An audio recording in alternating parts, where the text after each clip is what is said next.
Hi, Steve Joordens, Director of the Advanced Learning Technologies Lab at University of Toronto Scarborough. Um, Carrying on the design thinking discussion, another thing that they often highlight in design thinking is what they call moonshots. And what they mean by that is they're actually stealing from JFK, John F. Kennedy, with his notion of, we can go to the moon and we can go there in 10 years. That bravado of thought, the bravado of innovation, that whole notion that in order to really be innovative, you have to tackle things that look unsolvable. And you have to be willing to just commit to solving something and then finding innovative ways to do it. So, that all sounds well and good. But I can actually give you, I think, a good example of how that can work in the context of educational innovations. So, that's what this is all about. Deep learning, thousands of students at a time. I'll come back to that. What I what I mean by this ominous looking slide is the following. Any of you who've heard me talk about Peer Scholar probably have heard me, talk about, hey, it enhances critical thinking and creative thinking and then expressive and receptive communication, all these 21st century skills, and it also enhances community in the classroom and does all this stuff. I can now speak of it in these ways and connect it to a lot of educational psychology and sort of priorities in our system, and it fits, which is really nice. But the truth is, Peer Scholar was not created with those things in mind. It was created with a much more specific and primitive thought process that I will unleash on you. So it all began when I inherited what was already a very large class. I think it was about a 300 student introduction to psychology class, but we had a number of sections of this class. And what I opted to do one year is combine all of these sections together and turn them into one very large blended learning class. And the reason I did that is I was dissatisfied with something about the class, and the only way to make changes was to kind of get control. So rather than having 5 professors teach different sections, if I brought them all together, then I could go about and change the classroom experience a little bit. Now, specifically, what I wanted to change was the assessment. Because when I inherited the course, it was 100% multiple choice.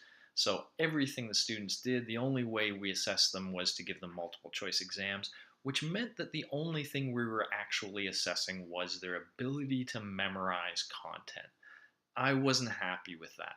I was not doing educational psychology research at the time, um, but I had this thought from my own experience, a very primitive notion of educational psychology that can be summed up in these 2 words: writing good. I felt myself that I'd learned a lot by having to write my thoughts down and to structure them in certain ways. And I felt like we should be doing that in our courses too. Even a course like mine, a course at that point, which was 12 or 1300 students large, I really wanted them to be writing. And my colleagues, by the way, wanted them to be writing. My more senior colleagues would say you need to teach them to write in first year classes so that when they get to our classes, they actually know how to write. All right, so now we have our moonshot to an extent set up here. We have a very large class, and of course, we have limited resources. So, writing is typically a fairly personal thing to learn where you have somebody giving you prompt, effective feedback. That's how it works best. How can you do that 1,200 or more students at a time? Well, some people say you can't, okay? In this bravely entitled document, the definitive article on class size, Alice Horning kind of highlights something. I'm going to underline these things here. Um, I'll just read this sentence. In addition, if the goal in teaching writing is not to have students memorize grammar rules, but instead to learn through doing and getting feedback, these activities can only be accomplished in small classes where students actually do a lot of writing. I agree with the second part. The students have to do a lot of writing, but she's being very strong. You must have a small class to do this. And then a little further down here, Finally, writing courses that emphasize revision through multiple drafts. Admittedly, an area of my own research which I naturally support and which my studies show is essential to learning successful writing, that this sort of revision of writing requires small class size so that teachers can read and comment on students' work over multiple drafts. So now what we have is Alice basically saying, hey, you with your 1,200 student class, you want them writing, it's impossible. One of the things I want to highlight is you should have your ears big for that word impossible. And anytime something has two traits, one, it's considered very valuable if you could do it, and two, it's considered impossible to do. That's something.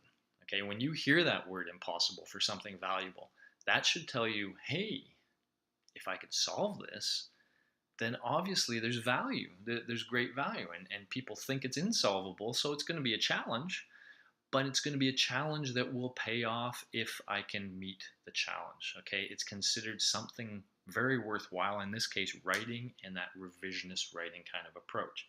So this was really our goal when myself and my colleague Dwayne Paré thought up Peer Scholar, which we're now kind of known for.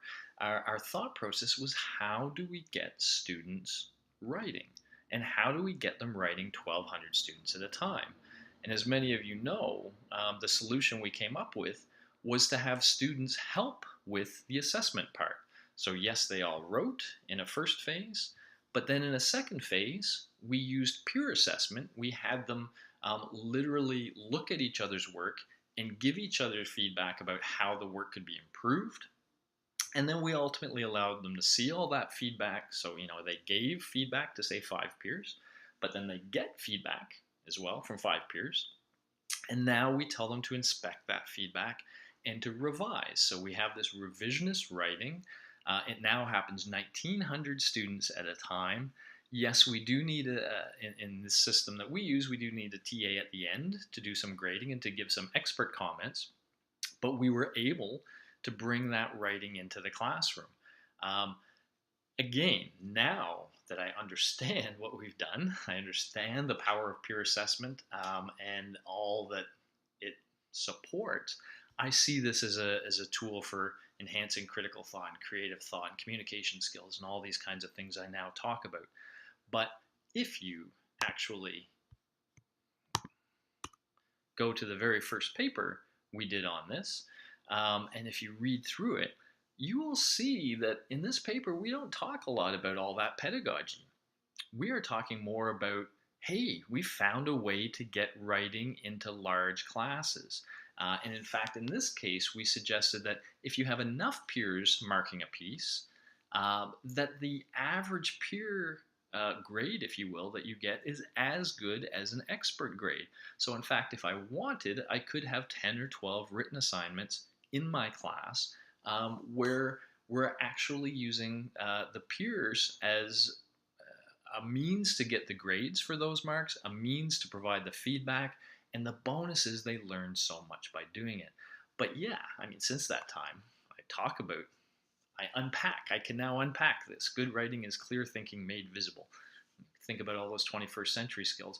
And, as another side effect, which you may have seen me discuss in other talks, we now kind of understand that this process that we've set in place actually creates a much more personal learning situation, and so that we actually enhance feelings of community in the classroom. Fantastic. All of this came from basically refusing to believe that this was impossible. And that's really my main point. Again, impossible and valuable means something worth really thinking about. Because if you think about it well enough, sometimes the impossible becomes possible.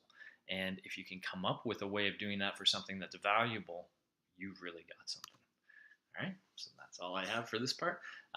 Thank you very much. If you have any further questions, please feel free to contact me further.